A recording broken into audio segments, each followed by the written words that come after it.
Welcome to our deep dive, into this booming world of Indian e-commerce. Absolutely. We have a lot of reports, Yes, company profiles. a mountain of them. Yeah, mountain to look through to try to figure this out. Buckle up. Buckle up. That's right. It's a wild ride. We are going to uncover how India's, these unique market dynamics Yeah. have created this landscape where profitability is king, Yes. but, customer satisfaction. There are some trade-offs that you're going to be surprised to learn about. Yeah, it's really true. India isn't just, following the Western playbook. Right. Everything from consumer behavior to infrastructure to cultural preferences is shaping e-commerce Right. in ways you wouldn't expect. You wouldn't expect. And the first thing that really struck me was this huge push towards profitability. It Yeah. feels like every player from the giants like Flipkart and Amazon to the up-and-comers like Meesho and Swiggy Yeah. is obsessed with the bottom line. It's a huge shift from the growth at all costs mentality. Yeah. We saw before, public markets are rewarding profits. Mm, Private funding has dried up and companies are scrambling to adjust. makes sense. They're cutting risky investments, trying to leverage economies of scale. Right. And sometimes they're cutting corners on user experience. Okay, so that's where things get interesting for you. Okay. Our research shows that while Indian shoppers anticipated some higher fees and fewer discounts Yes. as companies chased profitability, Right. they weren't prepared for the drop in service quality. I think that's a great way to put it. Yeah, kind of a bait and switch. Yeah, bait and switch. Maybe. One report shows that a whopping 60% of customer support experiences Wow. are considered unsatisfactory. Wow. Now companies are betting that the sheer convenience of online shopping and the huge variety of products Yeah. will keep customers loyal, Okay. even if they have to deal with a few hiccups along the way. So speaking of convenience, let's talk about the quick commerce explosion. Oh, yeah. Delivering groceries and essentials in minutes. In minutes. It's absolutely booming in India. It is. In fact, the deep dive quick commerce report we have here says it's already a $3 billion market, and it's projected to hit $40 billion by 2030. That's right. That is unbelievable. Yeah, what's fascinating to me is that quick commerce isn't creating a new need in India. Right. It's simply tapping into existing consumer habits, Okay. just in a hyper-efficient way. Yeah. Think about it. 70% of urban spending in India is on unplanned, small-ticket purchases. Wow.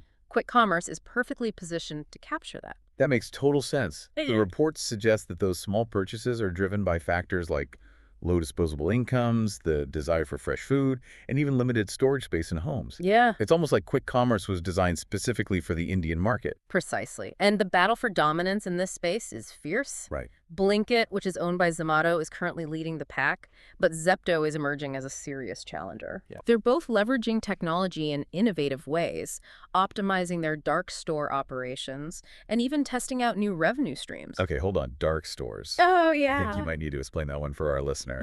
So imagine a mini supermarket stocked with thousands of products, but without any customers. Okay. These dark stores are strategically located in densely populated areas. Got it. Often in less glamorous locations to keep costs down.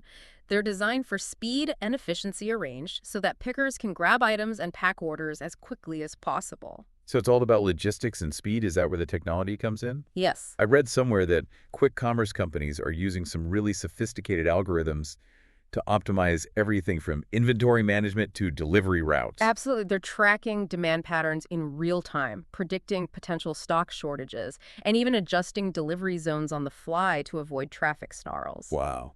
It's all about squeezing every possible second out of the process. So quick commerce is clearly a big deal. But while those big players are making headlines, our deep dive also unearthed some intriguing success stories that show just how diverse the Indian e-commerce landscape really is. Absolutely. For example, there's Nykaa, which has become a major force in the beauty and personal care market. Nykaa is a perfect example of how a vertical-focused platform can thrive in India. Right. They saw a gap in the market, the lack of easily accessible, high-quality beauty products, Yep. and built a platform specifically to address that need. Makes sense. It's a strategy that's paid off incredibly well. Then there's Meesho, a platform that helps small-scale resellers across India reach a national audience. Yeah. It's a really clever model that taps into the entrepreneurial spirit that's so prevalent in India, particularly outside the major cities. Misho's success really highlights the massive potential at what you might call the unbranded market in India. Right. They've given these smaller sellers a platform, and it's created a win-win.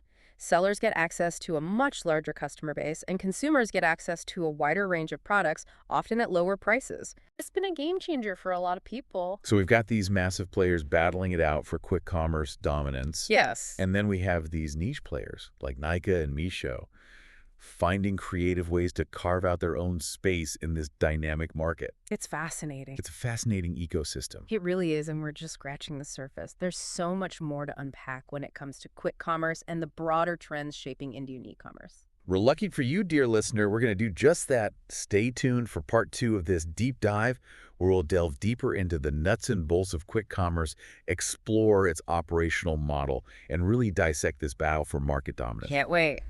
Okay, see you soon. Sounds good. Welcome back to our deep dive into Indian e-commerce. We just scratched the surface of this quick commerce explosion in part 1. We did. And I'm dying to know more. Yeah. These companies are promising deliveries in minutes. I know. And frankly, I'm a little skeptical. Yeah. Like, how do they pull that off? Right. And is it really sustainable? It's a good question. It is an impressive feat of logistics technology and a deep understanding of consumer psychology. Yeah. In part 1, we talked about dark stores, Right. these mini supermarkets designed for rapid order fulfillment. Right. Let's dig a little deeper into how they actually work. Okay, let's unpack this. Yeah. We know dark stores are strategically located in densely populated areas, but what makes them so efficient? It can't just be about cramming products into a small space, right? Yeah, you're right. There's a lot more to it. They're optimized for speed at every level. Okay. For example, the layout is designed to minimize the distance pickers have to travel. Okay. They use sophisticated inventory management systems, often powered by machine learning algorithms, Right. to ensure popular products are always in stock and easily accessible. Okay. And they even use real-time data to adjust delivery zones based on traffic conditions. So it's not just about having a warehouse full of stuff. It's about using data and technology to streamline the entire process. That's right. But what about the cost of all of this? Setting up and running all of those dark stores, hiring delivery partners, investing in technology, it can't be cheap. No, it's definitely a capital-intensive business. Research suggests that setting up a new dark store in India can cost anywhere from 6 to 7 million Indian rupees upfront. Wow. Then there are the ongoing operational costs like rent, utilities, inventory, and staff. So how do they make the numbers work? Is it all about scale, or are there other revenue streams that they're tapping into? Yeah, scale is definitely a major factor. The more orders they can fulfill per store, Right. the lower the cost per order. Makes sense. But they're also getting creative with additional revenue streams. Okay. Some charge delivery fees, especially for smaller orders. Yeah. Others are partnering with brands for advertising and in-store promotions. Okay. They're even exploring things like subscription services for frequent customers. Interesting. So they're trying to walk this tightrope between keeping costs under control and providing a seamless and affordable experience for customers, which, if you remember those customer support statistics we talked about earlier, No. seems to be a little bit of a challenge right now. Absolutely. And let's not forget about the intense competition in this space. Right. Blinkit, owned by Zepto, is currently the front runner, Right. but Zepto is right on their heels, and both are fighting tooth and nail for market share. Okay, so I'm curious to learn more about their different approaches. What are their key strategies and what sets them apart? Okay, well, Blinkit benefits from being part of the Zepto ecosystem. Right. They have access to a massive existing customer base Okay. and can leverage Zepto's technology and delivery network. Think about it. You're already using Zomato to order food. Right. Why not order your groceries from them too? So they're playing the scale game, trying to become like a one-stop shop for all of your instant needs. Yes. Didn't you say that they were expanding beyond groceries? Yes. They're now venturing into other categories like electronics and even apparel. Wow. It's an ambitious strategy. It is. Trying to be everything to everyone, whether it will pay off, remains to be seen. So Blinkit is all about breadth. Yes. What about Zepto? What's their game? Zepto is laser-focused on speed and efficiency. Okay. They've made a name for themselves by promising grocery deliveries in under 10 minutes. Really? 10 minutes? Yes. That's faster than it takes me to find my car keys. It's really fast. It's an audacious claim. It is. But they seem to be pulling it off. How do they manage that? They've made some strategic choices. Okay. They operate within a smaller delivery radius than Blinkit. Okay. Focusing on hyperlocal fulfillment, they've strategically placed their dark stores to minimize delivery times. Right. And they're obsessed with optimizing every step of their internal processes, leveraging technology to automate tasks and eliminate bottlenecks. So it sounds like Zepto is betting on speed and tech to win over customers. Yeah. Are there any other interesting tactics they're using? Well, both companies are constantly experimenting. Okay. For example, Zepto launched Zepto Cafe, Okay. a mini cloud kitchen concept integrated into their dark stores. Oh, interesting. They're basically offering ready-to-eat snacks and beverages alongside groceries. Oh, wow. It's a clever way to tap into those unplanned small-ticket purchase habits we were talking about earlier. That's brilliant. Grab your milk and eggs and, might as well throw in a samosa. Samosa, exactly. While I'm at it, what about Blinkit? Were they trying anything new? Blinkit has been testing the waters with a wider range of services, things like printing documents and even delivering passport photos. Wow, really? They're clearly trying to position themselves as a solution for all your daily needs, not just your grocery needs. So it's a constant race to innovate and adapt. It is. It's fascinating to see how these companies are using technology and creative thinking to redefine retail in India. Yeah. But what about the impact on established players like Big Basket? Right. Can they keep up with these speed demons? Well, Big Basket recognized the threat early on and launched their own quick commerce offering, BB. Okay. They're leveraging their existing infrastructure and brand recognition to compete. Makes sense. It just goes to show that no one can afford to stand still in this rapidly evolving market. It's a classic case of disrupt or be disrupted. What's particularly interesting to me is the potential impact on those small, independent Kirana stores. Yeah. The mom and pop shops that have been a cornerstone of Indian retail for generations. I know, it's a really important point.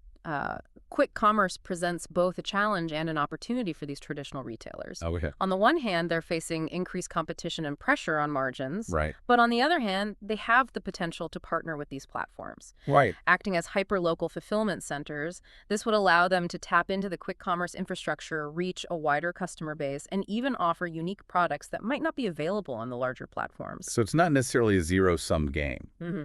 There's potential for collaboration and coexistence. Exactly. And let's not forget about the broader economic impact.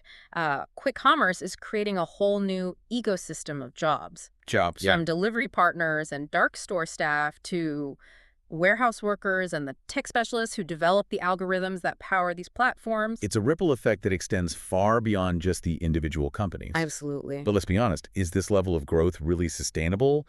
Can companies like Blinkit and Zepto maintain these incredible delivery speeds and low prices in the long run, especially with the pressure to become profitable? That's a million-dollar question. Yeah. The focus on profitability is forcing them to get creative and find ways to optimize their operation. Right. We're already seeing them experiment with things like dynamic pricing delivery fees on smaller orders and partnerships with brands to share costs. Makes sense. It's going to be a delicate balancing act. I bet. They need to find ways to make money without alienating their customers who are clearly attracted to the convenience and affordability of quick commerce. It's a fascinating dilemma. They've essentially trained customers to expect almost instant gratification and rock-bottom prices. Right. Can they meet those expectations while also turning a profit? That's the question only time will tell. Yeah. But it's a question that will shape the future of quick commerce in India. Right. And that brings us to the bigger picture. Okay. What does the rise of quick commerce mean for the future of Indian retail as a whole? Right. Is this just a fad, or is it a fundamental shift in how people shop? Those are some big questions, and I'm eager to explore them. But for now, let's take a breather and give our listener a moment to digest all of this. Stay tuned for part 3, where we'll zoom out and consider the wider implications of quick commerce for the Indian retail landscape and what the future might hold for this dynamic sector. Welcome back to the final part of our deep dive into Indian e-commerce. The final leg of the journey. Yeah, we've covered a lot of ground here, from the shift towards profitability We have. to the, ins and outs of the quick commerce craze. Absolutely. Now let's take a step back and think about the bigger picture. Okay. How is all of this reshaping the future of retail in India? Well, what's fascinating to me is that quick commerce isn't just a new way to shop. Right. It's like a catalyst for broader change. Yeah. It's pushing traditional retailers to adapt. It's driving innovation in logistics and technology, and it's even influencing consumer behavior in some pretty significant ways. So let's break that down a bit. Yeah. You mentioned traditional retailers having to adapt. Yes. We talked about Big Basket launching their own quick commerce offering, Right. BB. Now, but what about, the thousands of these small Kirana stores across India, Yeah. those small neighborhood shops that are so integral to the retail landscape? Yeah. How are they being impacted by this quick commerce wave? Yeah, so for those unfamiliar, Kirana stores are essentially small independent grocery shops Got it. that are ubiquitous in India. They've been a cornerstone of the retail landscape for generations. Right. Now these stores are facing a real challenge from these quick commerce platforms. Right, because those platforms offer a much wider selection of products, often very competitive prices, and they can deliver those products in minutes right to your doorstep. It's tough for a small Kirana store to compete with that level of convenience. Yeah, that's a really good point. I hadn't really considered that cultural context before. So it sounds like, kind of bleak for Kirana stores. Is there any way for them to survive in this new landscape? Well, it's definitely an uphill battle, Yeah. but it's not all doom and gloom. Oh, okay. Some savvy Kirana stores are finding ways to partner with these platforms. Oh, yeah. They essentially become hyper-local fulfillment centers, Interesting. tapping into the quick commerce infrastructure Yeah. and reaching a wider customer base. It's a clever way to leverage their existing strengths, like, Yeah. relationships with local suppliers to offer unique products or cater to very specific local needs. So there's potential for collaboration and coexistence. It doesn't have to be, winner take all. Exactly. Okay, that's encouraging. Yeah, and let's not forget the potential impact on employment. Quick commerce is creating a whole new ecosystem of jobs. Right, jobs, yeah. We're talking delivery partners, dark store staff, warehouse workers, and even, tech specialists who are developing those algorithms that power these platforms. Right, it's a ripple effect for sure. Absolutely. But, let's be honest, is this level of growth really sustainable? Right. Can companies like Blinkit and Zepto maintain these incredible delivery speeds and low prices in the long run, especially as they face pressure to become profitable? Ooh, the million-dollar question that focuses on profitability is definitely pushing these companies to find ways to optimize their operations and squeeze out every bit of efficiency. We're seeing them experiment with things like dynamic pricing, Right. where prices fluctuate based on demand delivery fees on smaller orders and even partnerships with brands to share some of the costs. So it's a tightrope walk. It is. They've got to make money without alienating, those customers who are drawn to the convenience and affordability of quick commerce. Do you think they can pull it off? It's going to be a challenge. That's for sure. They've essentially conditioned customers to expect near instant gratification at rock bottom prices. That's a tough expectation to meet while also running a profitable business. What about the impact on brands? How are they adapting to this new quick commerce reality? It seems like it would change, their whole game. Yeah, brands are starting to realize that quick commerce isn't just another sales channel. Right. It's a chance to connect with consumers in a much more direct and personal way. They can use these platforms to launch new products, get real-time feedback on what's working and what's not, and even run highly targeted promotions. It's a whole new level of agility and responsiveness. So it's a lot of change, a lot of potential, and a lot of uncertainty. It is. What does all this mean for our listener Right. who's trying to wrap their head around this, complex and evolving market? What are the key takeaways that they should be thinking about? Yeah. Here are a few things I'd emphasize. First, the Indian e-commerce market is incredibly dynamic. What works today might be obsolete tomorrow. New players and business models are constantly emerging, so it's important to stay flexible and adaptable. Second, pay close attention to the convergence of online and offline retail. Quick commerce is blurring those lines, and the real winners will be those who can seamlessly integrate both worlds. And finally, never underestimate the power of the Indian consumer. Their preferences, habits, and expectations are driving the direction of this market. Understanding those nuances is crucial for anyone who wants to succeed in this space. Those are great insights. It's been quite a journey exploring the world of Indian e-commerce.